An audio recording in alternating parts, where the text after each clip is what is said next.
Hello friends, vibrant GS study centre में आप लोगों का स्वागत है। जैसा कि आप लोगों को पता है कि हम भारत के भूगोल में भारतीय मिट्टी के विषय में चर्चा कर रहे थे आप लोगों से। तो भारतीय मिट्टी के विषय में परीक्षा से संबंधित जितनी चीज़ें थी वो आपको बता दिया गया। आज हम एक नया इसका वीडियो बना रहे हैं। भारतीय मिट्टी से संबंधित जो परीक्षा उपयोगी अति महत्वपूर्ण तथ्य होते हैं उनके विषय में चर्चा हो रही है, जिसको कि आप जो है 15-20 मिनट पढ़ने के बाद पूरा भारतीय मिट्टी का जो समरी है आपके दिमाग में घूम जाए और जितने भी मेन फैक्ट हैं वो दिमाग में आ जाए जहाँ से क्वेश्चन आते हैं। तो आइए हम लोग जो है परीक्षा उपयोगी महत्वपूर्ण तथ्य के विषय में चर्चा करते हैं। तो सबसे पहले हम जो है पहला जो मेरा फैक्ट है वो ये है कि राष्ट्रीय मृदा सर्वेक्षण भूमि उपयोग नियोजन ब्यूरो के अंतर्गत भारत में काली मिट्टी का क्षेत्रफल कितना है। तो हमने भी जब आपको काली मिट्टी का क्षेत्रफल मैं आपको बता रहा था तो उसी समय मैंने चर्चा कर दिया था कि भारत में जो है जितनी भी मिट्टी है उसका लगभग 5.46 लाख वर्ग किलोमीटर तक जो है काली मिट्टी का क्षेत्र है। तो ये भी मैंने आपको बताया था कि अगर आपको 5.46 लाख वर्ग किलोमीटर डायरेक्ट नहीं याद हो रहा है तो आप मोटा मोटा दिमाग में बैठा लीजिए 5.5 लाख वर्ग किलोमीटर तक। लेकिन चूँकि इसमें ऐसे ही फैक्ट पूछ लिए जाते हैं ऑप्शन में, तो 5.46 लाख वर्ग किलोमीटर अगर आपको याद हो जाता है तो बहुत अच्छी बात है। दूसरा जो हमारा फैक्ट है कि तीव्र जल धारण की क्षमता पाई जाती है किस मिट्टी में। अगर पूछा जाए कि आपसे किस मिट्टी में जो है सबसे ज़्यादा तेज जल धारण की क्षमता पाई जाती है तो कौन सी मिट्टी हुई? काली मिट्टी हुई। काली मिट्टी में जो है सबसे तेज जल धारण की क्षमता पाई जाती है। फिर पूछा जाता है अक्सर एग्जाम में कि लावा मिट्टी पाई जाती है, तो लावा मिट्टी कहाँ पाई जाती है? मालवा के पठार में। वैसे पाई तो जाती है बहुत जगह लावा मिट्टी, दक्कन के पठार में पाई जाती है, मालवा के पठार में पाई जाती है, महाराष्ट्र में, मतलब दक्कन का पठार कुछ कर्नाटक का क्षेत्र हो गया। लेकिन आपको अति महत्वपूर्ण फैक्ट बता रहे हैं जो परीक्षा में ये सब अक्सर पूछे जाते हैं। और ये जो अभी पीसीएस का और समीक्षा अधिकारी का एग्ज़ाम होने वाला है ये उन बच्चों के लिए बहुत ही महत्वपूर्ण है। अगर वो इस वीडियो को देखेंगे तो उनका जो है बहुत फास्ट रिवीजन होगा। फिर उसके बाद आता है स्वतः जुताई वाली मिट्टी किसे कहा जाता है। तो स्वतः जुताई वाली मिट्टी कहा जाता है किसको? काली मिट्टी को। काली मिट्टी में क्या होता है कि ये मिट्टी जो है गीली होने पर चिपचिपी हो जाती है और सूखने के बाद जो है ये अपने आप फटने लगती है मिट्टी। तो इसीलिए इस मिट्टी को क्या कहा जाता है? स्वतः जुताई वाली मिट्टी कहा जाता है। फिर उसके बाद पाया जाता है रेगुर मिट्टी का सर्वाधिक क्षेत्रफल कहाँ पाया जाता है। तो रेगुर मिट्टी का जो सर्वाधिक क्षेत्रफल है वो पाया जाता है कहाँ पे? महाराष्ट्र में पाया जाता है। पिछले वीडियो में मैंने आपसे चर्चा किया था कि काली मिट्टी को ही जो है रेगुर मिट्टी भी कहा जाता है। तो अगर काली मिट्टी डायरेक्ट ना पूछे, अगर आपसे रेगुर मिट्टी पूछ लिया जाए तो रेगुर मिट्टी को ही काली मिट्टी कहा जाता है। चाहे इसको ब्लैक चरनोजम अर्थ के नाम से आप इसको कह सकते हैं, चाहे कपासी मिट्टी के नाम से इसको जाना जाए, प्रश्न पूछ लिया जाए, चाहे तो रेगुर मिट्टी के नाम से प्रश्न पूछा जा सकता है और चाहे तो काली मिट्टी के नाम से प्रश्न पूछ लें। सबका मतलब काली मिट्टी ही होता है। तो काली मिट्टी का सर्वाधिक क्षेत्रफल कहाँ पाया जाता है? महाराष्ट्र में। सर्वाधिक क्षेत्रफल की बात मैं कह रहा हूँ, एक एक शब्दों पे आप लोग बहुत ज़्यादा ध्यान दीजिएगा, क्योंकि परीक्षा में जो क्वेश्चन पूछे जाते हैं उसमें बहुत छोटे छोटे माइन्यूट अंतर कर दिए जाते हैं, जिससे कि अगर आप बहुत ज़्यादा ध्यान नहीं देंगे तो आपसे पता चला आते हुए क्वेश्चन गलत हो जाते हैं। तो इसलिए एक एक शब्दों पर ध्यान दीजिएगा आप लोग। फिर उसके बाद आता है नमी धारण करने की उच्च क्षमता वाली मृदा किसमें होती है। सबसे ज़्यादा नमी जो है कौन सी मिट्टी धारण करती है? काली मिट्टी धारण करती है। मैंने आपसे यही बताया था कि यही मिट्टी है जो काली मिट्टी है, ये सबसे ज़्यादा नमी भी धारण करती है। नमी धारण करने के बाद सबसे ज़्यादा चिपचिपी भी हो जाती है। और इसी काली मिट्टी जब सूख जाती है तो अपने आप ही मिट्टी फटने भी लगती है। इसलिए इस मिट्टी को क्या कहा जाता है? स्वतः जुताई वाली मिट्टी भी कहा जाता है। अब आते हैं हम लोग आगे। देखिए रेगुर मिट्टी के निर्माण में विशिष्ट भूमिका होती है। देखिए विशिष्ट भूमिका किसकी होती है? उच्चावच और जलवायु की भूमिका होती है। ये सारे महत्वपूर्ण फैक्ट हैं, आप लोग इसको पूरा एकदम से रट लीजिए, क्योंकि ये सब एग्ज़ाम में अक्सर घुमा टहला के क्वेश्चन पूछे जाते हैं। जो बच्चे कई बार पीसीएस का एग्ज़ाम दिए होंगे उनको तो समझ में आ गया होगा। तो जो बच्चे नए बच्चे हैं वो भी अपने दिमाग में बैठा लें, चूँकि ये सब बहुत ही महत्वपूर्ण फैक्ट है और इसको बार बार पढ़ेंगे उनको एग्ज़ाम में पक्का है, मैं दावा कर रहा हूँ कि उनके क्वेश्चन गलत नहीं होंगे, क्योंकि ज़्यादातर क्वेश्चन यहीं से सेंटर पॉइंट है, यहीं से क्वेश्चन पूछे जाते हैं। तो रेगुर मिट्टी के निर्माण में किसकी भूमिका होती है? उच्चावच और जलवायु की। फिर देखिए, काली मिट्टी को अन्य नामों से जाना जाता है। अभी मैंने आपको चर्चा किया था, इसको रेगुर मिट्टी या रेगड़ मिट्टी भी कहते हैं। क्या कहते हैं?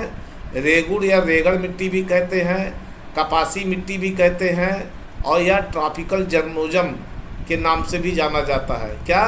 ट्रॉपिकल चरनोजम के नाम से भी जाना जाता है। फिर देखिए, पश्चिम भारत की काली मिट्टी का निर्माण हुआ है किसके वजह से? बेसाल्ट लावा के अपक्षय एवं अपर्दन की वजह से। जो बच्चे आज ये वीडियो पहला देख रहे होंगे, अगर उनको हो सकता न समझ में आए तो इसके पहले 2 वीडियो में पहले से मिट्टी के विषय में, काली मिट्टी के विषय में डाल चुका हूँ। उसको देखेंगे तो ये उनको बहुत ज़्यादा समझ में आएगा। इसलिए मैं एक ही चीज़ को बार बार नहीं समझाना चाहता हूँ, लेकिन फिर भी मैं बता दूँ कि काली मिट्टी जो है, ज्वालामुखी के उद्गार के बाद जो बेसाल्ट लावा जो फैलता है, जिसको बेसाल्ट लावा कहते हैं, बेसाल्ट लावा के अपक्षय और अपर्दन से जो है काली मिट्टी का निर्माण होता है। कपास की खेती के लिए सबसे उपयुक्त मिट्टी कौन सी है? कपास की खेती के लिए सबसे उपयुक्त मिट्टी काली मिट्टी है। अब आते हैं क्रेब्स के अनुसार, रेगुर मिट्टी अनिवार्यता है एक परिपक्व मिट्टी। रेगुर मिट्टी को एक परिपक्व मिट्टी भी कहते हैं। रेगुर का मतलब कपासी मिट्टी, कपासी मिट्टी का मतलब काली मिट्टी। काली मिट्टी को ही चाहे कपासी मिट्टी कहिए, चाहे ब्लैक चरनोजम ट्रॉपिकल भी कहिए, चाहे ट्रॉपिकल चरनोजम भी कहिए, मतलब ये सब काली मिट्टी ही है। ये कौन सी मिट्टी होती है? परिपक्व मिट्टी होती है, मैच्योर मिट्टी होती है, ये परिपक्व मिट्टी होती है। फिर देखिए, दूसरा एक और महत्वपूर्ण बहुत फैक्ट है जो अक्सर एग्जाम में पूछा जाता है कि टैपियोका और काजू की अच्छी उपज होती है। टैपियोका और काजू की अच्छी उपज किस मिट्टी में होती है? लैटराइट मिट्टी में होती है। किस मिट्टी में? लैटराइट मिट्टी में होती है। ये मिट्टी क्या होती? अम्लीय प्रकृति की होती है। ये मिट्टी अम्लीय प्रकृति की होती है और इस प्रकार की मिट्टी में टैपियोका और काजू की बहुत अच्छी खेती होती है, फसल होती है। दिमाग में आप लोग बैठा लें। फिर लैटराइट मिट्टी के लाल रंग का कारण क्या होता है? देखिए, लैटराइट मिट्टी में लाल रंग होने का कारण होता है लौह ऑक्साइड। इस मिट्टी में आयरन पाया जाता है। लौह ऑक्साइड के कारण लैटराइट मिट्टी का रंग क्या होता है? लाल रंग होता है।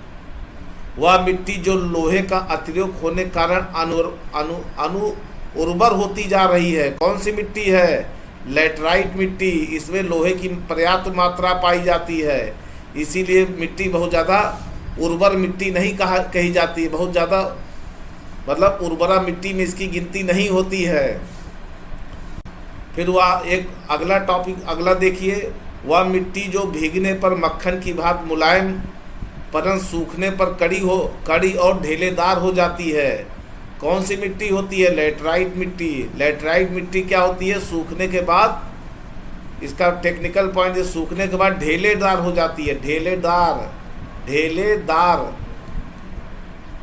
क्या होता है? भीगने के बाद मक्खन की भांति मुलायम हो जाती, लेकिन सूखने के बाद कड़ी और ढेलेदार हो जाती है। कौन सी मिट्टी है? लैटराइट मिट्टी। अब आते हैं अगला, वह जलोढ़ मिट्टी जिसमें जल धारण की क्षमता अधिक होती है तथा सदैव उर्वर बनी रहती है। कौन सी मिट्टी होती है? नवीन जलोढ़ मिट्टी कहते हैं। नवीन जलोढ़ को ही अन्य नाम से क्या, दूसरे नाम से क्या जाना जाता है? खादर के नाम से जाना जाता है। खादर मिट्टी को ही क्या कहते हैं? नवीन जलोढ़ मृदा कहते हैं।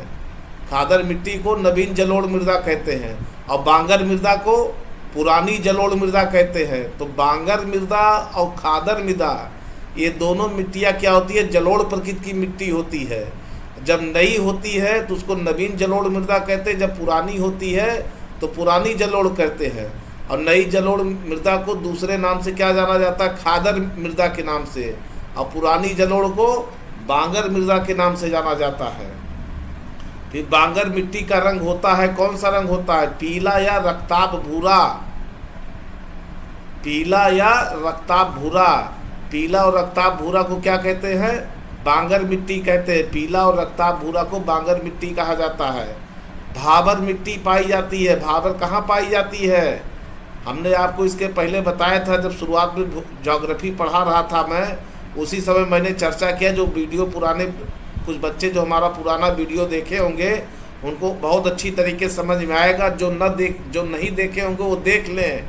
हिमालय के, जब हमने आपको बताया था कि हिमालय 3 भागों में है, ग्रेटर हिमालय, मिडिल हिमालय और शिवालिक हिमालय। नवीन हिमालय को ही क्या कहते हैं? शिवालिक हिमालय। जैसे ही शिवालिक हिमालय के दक्षिण में आप आएंगे, उत्तर में आप आएंगे शिवालिक हिमालय के एकदम गिरपदीय क्षेत्र में, तो जो सबसे पहली मिट्टी पाई जाती है, इसको कौन सी मिट्टी कहते हैं? भाबर मिट्टी कहते हैं। भाबर, बांगर नहीं कहते हैं, भाबर। भाबर मिट्टी के नाम से जाना जाता है, क्योंकि भाबर मिट्टी क्या होती है? मोटी होती है, कंकड़ीली होती है। मोटी होती है और कंकड़ीली होती है। तो ये कौन सी मिट्टी हो गई? भाबर मिट्टी हो गई। ये हिमालय का जो गिरपदीय क्षेत्र है, इसी के नीचे भाबर मिट्टी पाई जाती है। अब आते हैं, बांगर मिट्टी कम उर्वर होती है। भाई आपसे मैंने बताया 2 प्रकार की मिट्टियाँ होती हैं जिनको जलोढ़ मृदा के नाम से जाना जाता। अभी मैं तुरंत मैंने बताया, एक खादर मृदा और दूसरी कौन सी होती है? बांगर मृदा होती है। खादर मृदा भी जलोढ़ मृदा होती है, लेकिन बांगर भी जलोढ़ होती है। लेकिन खादर बहुत ज़्यादा उपजाऊ होती है, और बांगर क्या होती है? बहुत ज़्यादा उपजाऊ नहीं होती है। बांगर मिट्टी बहुत पुरानी मिट्टी होती है। तो बांगर मिट्टी कम उर्वर होती है तथा इसमें उर्वरकों की आवश्यकता होती है। मतलब नियमित रूप से, जब इसमें नियमित रूप से उर्वरक डालेंगे तो ये मिट्टी क्या होती है? उपजाऊ होने लगती है। फिर क्या होने लगती है? उपजाऊ होने लगती है। अब आते हैं नेक्स्ट में हम लोग आते हैं, ये भाबर के दक्षिण दलदली गाढ़ी मिट्टी वाले क्षेत्र को क्या कहा जाता है? तराई कहा जाता है। भाबर के, अब तराई कहाँ कहा जाता है? देखिए, मैंने आपको 3 हिमालय के विषय में चर्चा किए थे। ये मान लो शिवालिक हिमालय है। शिवालिक हिमालय के, जैसे ही शिवालिक हिमालय के दक्षिण में जाएंगे तो जो कंकड़ीली मिट्टी होती है, सबसे पहले मिट्टी मिलती है जिसमें पत्थर वगैरह रहते हैं छोटे छोटे, उनको भाबर कहते हैं। कौन सी मिट्टी कहते हैं? भाबर। और जब इसके दक्षिण में जाएंगे तो कौन सी मिट्टी मिलती है? बांगर मिट्टी मिलती है। कौन सी मिट्टी मिलती है? बांगर। और जब इसके दक्षिण में जाएंगे तो कौन सी मिट्टी मिलती है? खादर। तो भाबर हो गया, बांगर हो गया, खादर हो गया। तो भाबर के दक्षिण में बांगर, बांगर के दक्षिण में खादर। तो वही यहाँ ये पूछा जा रहा है कि भाबर के दक्षिण दलदली गाढ़ी मिट्टी वाले क्षेत्र को क्या कहा जाता है? किस नाम से जाना जाता है? तराई के क्षेत्र के नाम से जाना जाता है। प्राचीन जलोढ़ मृदा का दूसरा नाम क्या है? बांगर। और नवीन जलोढ़ मृदा का दूसरा नाम क्या है? खादर। बांगर जब आएगा तो बांगर का मतलब भाबर आप लोग मत समझ लीजिएगा। भाबर अलग है, बांगर अलग है। तो जब भी बांगर मिट्टी की बात आएगी तो ये जलोढ़ मृदा होती है। और जब जलोढ़ मृदा की बात आएगी तो क्या होगी? पुरानी जलोढ़ मृदा। हमेशा प्राचीन जलोढ़ मृदा को इंगित करता है बांगर। और खादर भी जलोढ़ मृदा है, लेकिन नवीन जलोढ़ मृदा को कहा जाता है। जलोढ़ मृदा को अन्य नाम से जाना जाता है। जलोढ़ मृदा को भी एक दूसरे नाम से जाना जाता है। किस मृदा के नाम से? कछारी मृदा के रूप में।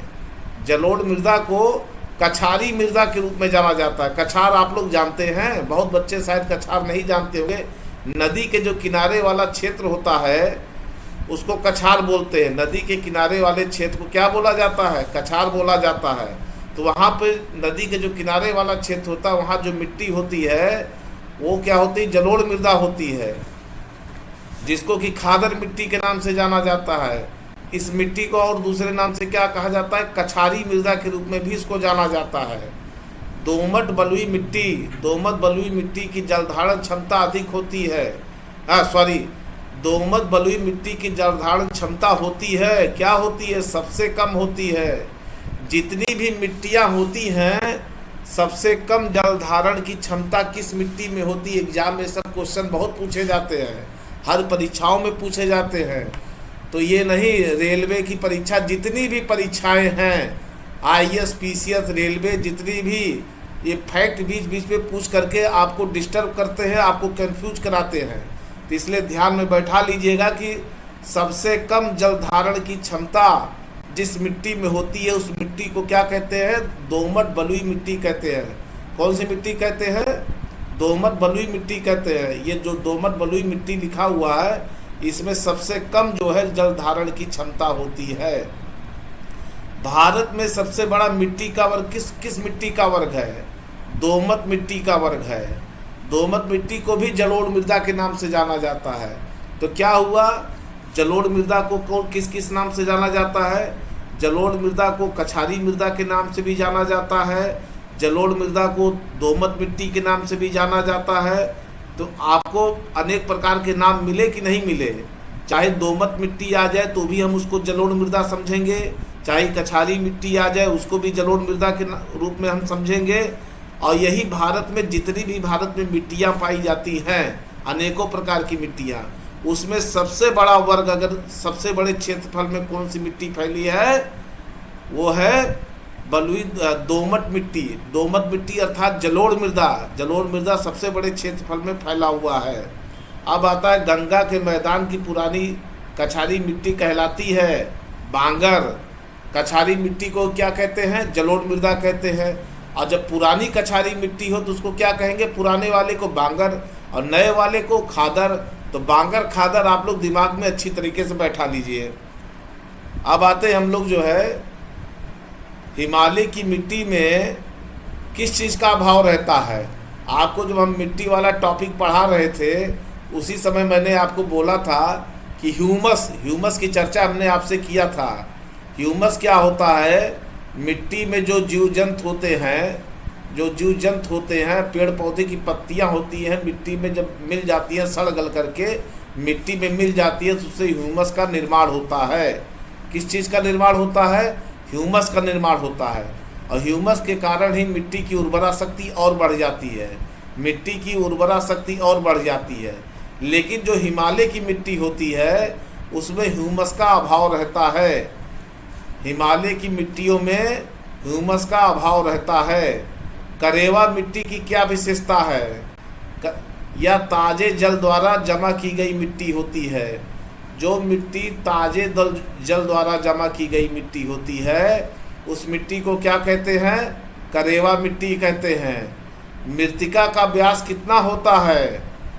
मृत्तिका मतलब मिट्टी, चाहे उसको मृत्तिका कहिए चाहे मिट्टी कहिए, तो इसका व्यास कितना होता है? एक समान मृत्तिका का व्यास। मृत्तिका मतलब मिट्टी के कई अलग अलग भाग होते हैं, जिसमें जो है एक मृत्तिका होता है, इसका व्यास होता है 0.002 मिलीमीटर से कम होता है। 0.002 मिलीमीटर से कम होता है। गाद भी मिट्टी का ही एक रूप होता है। गाद का जो व्यास होता है वो 0.002 मिलीमीटर से 0.06 मिलीमीटर के मध्य होता है। ये सब पूछे जाते हैं एग्जाम में, इसको आप लोग हल्के में मत लीजिएगा, नहीं तो फिर आप लोग को जो है बाद में पछतावा होगा। चूँकि एग्जाम में ये सब क्वेश्चन पूछ लिए जाते हैं, अक्सर पूछे जाते हैं। तो जो गाद का व्यास होता है वो 0.002 मिलीमीटर से लेकर के 0.06 मिलीमीटर के मध्य होता है। पर्वतीय मिट्टियों की प्रकृति क्या होती है? पर्वतीय मिट्टियों की प्रकृति जो होती है क्या होती है? हल्की अम्लीय होती है। दिमाग में अगर न याद हो तो रट भी लीजिए, दिमाग में बैठा लीजिए, किसी भी तरीके से दिमाग से आउट नहीं होना चाहिए, क्योंकि ये सब परीक्षा में प्रश्न पूछे जाते हैं। फिर बालू या रेत का व्यास होता है, ये भी मिट्टी का ही रूप होता है। बालू और रेत का व्यास कितना होता है? 0.06 से 2 मिलीमीटर के मध्य होता है।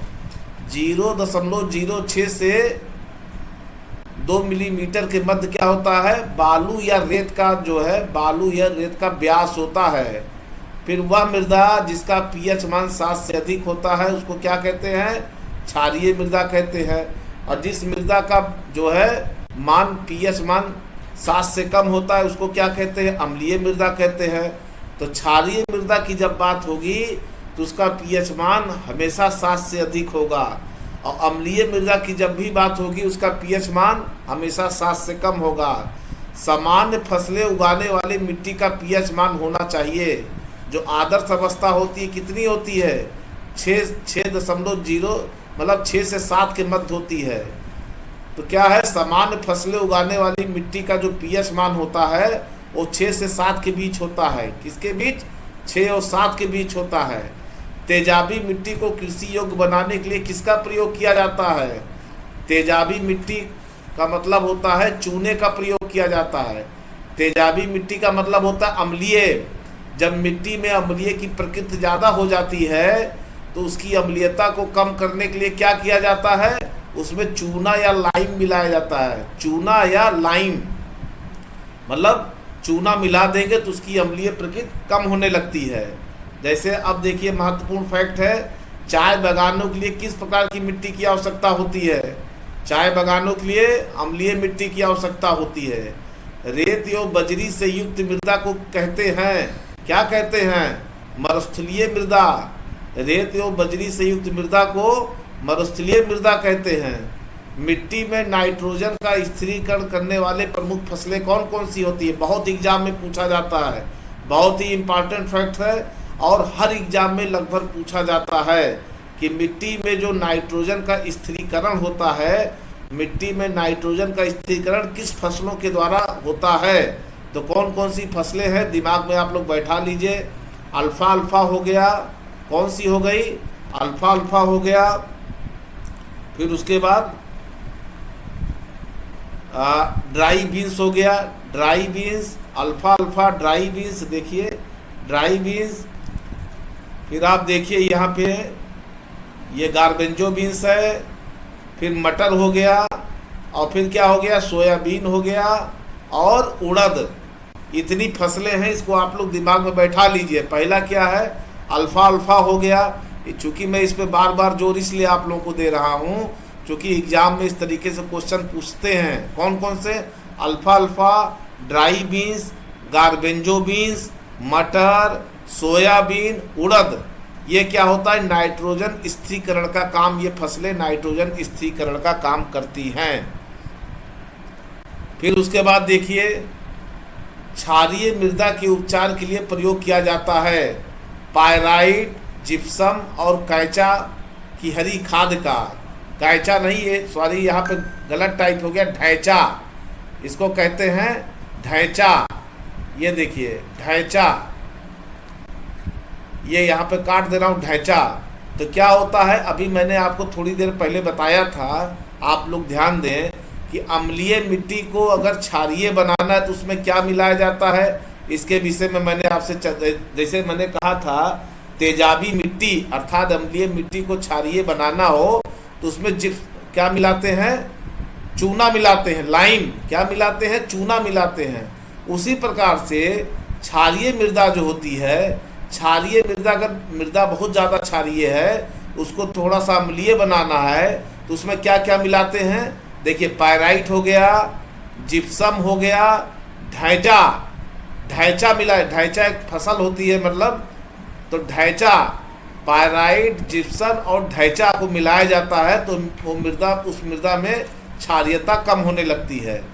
फसल चक्र आवश्यक होता है, देखिए पॉइंट, फसल चक्र आवश्यक होता है मृदा में जो है उर्वरा शक्ति की वृद्धि और कीट नियंत्रण हेतु। अगर मृदा में मान लीजिए कोई फसल आप बो रहे हैं तो उसमें क्या होता है कि उसमें कीट लगने लगते हैं, तो उसके लिए क्या होना चाहिए, फसल चक्र होना चाहिए। फसल चक्र से दो बहुत बड़े फायदे होते हैं, एक तो मृदा की जो उर्वरा शक्ति है उसमें वृद्धि होती है, और दूसरा क्या होता है, कीट नियंत्रण में मदद मिलती है। फिर आइए देखिए, भारत में चंबल घाटी क्षेत्र में खो खड्डों का निर्माण हुआ है, बहुत ज़्यादा खड्डों का निर्माण हुआ है। वो किसके कारण हुआ है?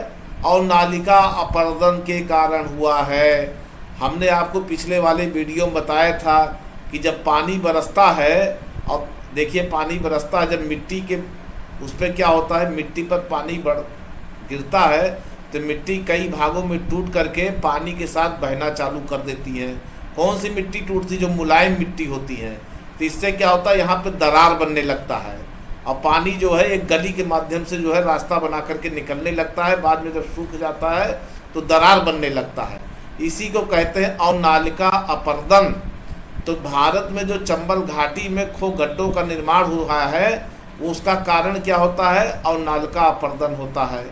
भारत में जो मृदा अपक्षय होता है, उस मृदा अपक्षय सबसे ज़्यादा, मतलब जो मृदा में अपक्षय होता है, ये समस्या है, वो किस कारण से होता है? वनोन्मूलन से।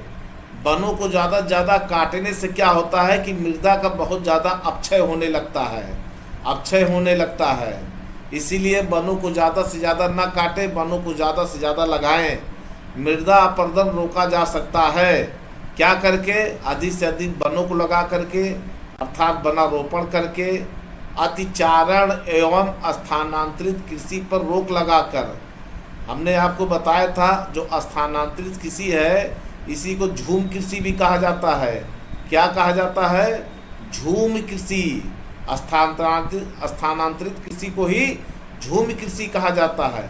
तो अतिचारण और झूम कृषि को रोक कर, अगर इस पर रोक लगा दिया जाए और मेड़बंदी लगाया जाए तो मृदा अपरदन को रोका जा सकता है।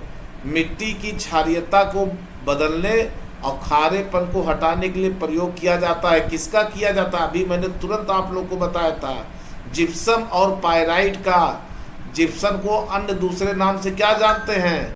Calcium sulphate. कभी कभी एग्जाम में जो है अगर ऐसे पूछ ले कि मिट्टी में क्षारीयता को जो है बदलने के लिए या मिट्टी में क्षारीयता के तत्व को कम करने के लिए क्या मिलाया जाए, और जिप्सम न उसमें ऑप्शन में दे, अगर कह दे कैल्शियम सल्फेट, मैग्नीशियम सल्फेट, 3-4 नाम और दे दे आपको, तो कैल्शियम सल्फेट होता है।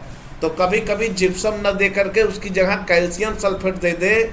इसलिए आप लोग को दोनों नाम जानना जरूरी है कि जिप्सम को ही कैल्शियम सल्फेट भी कहा जाता है। फिर उसके बाद आते हैं हम लोग, लवणीय मृदा के निर्माण की अधिकता का कारण होता है। क्या होता है? मिट्टी में सोडियम और मैग्नीशियम की अधिकता। मिट्टी में अगर सोडियम और मैग्नीशियम की अधिकता है तो मिट्टी क्या कहलाती है? लवणीय मृदा कहलाती है। वो मिट्टी क्या कहलाती है? लवणीय मृदा कहलाती है। लवणीय मृदा से सर्वाधिक प्रभावित राज्य कौन सा है? बहुत ही महत्वपूर्ण फैक्ट है। लवणीय मृदा से सबसे प्रभावित राज्य कौन सा है? गुजरात है। लवणीय मृदा से सबसे ज़्यादा प्रभावित राज्य कौन सा है? गुजरात है। तो इस प्रकार से मिट्टी का पूरा टॉपिक समाप्त हुआ। जितनी भी महत्वपूर्ण एग्जाम ओरिएंटेड चीज़ें थी आपको बता दिया गया। आप लोग इस वीडियो को पूरा देखेंगे, आप लोग को बहुत ज़्यादा फ़ायदा होने वाला है। और आप लोग इसको ज़्यादा से ज़्यादा लाइक भी करें, सब्सक्राइब भी करें और इसको ज़्यादा से ज़्यादा शेयर करें। इस तरीके से हम आप लोगों के लिए अच्छी अच्छी वीडियो बनाते रहेंगे और अच्छे अच्छे फैक्ट्स आप लोगों के लिए लाते रहेंगे। Thank you.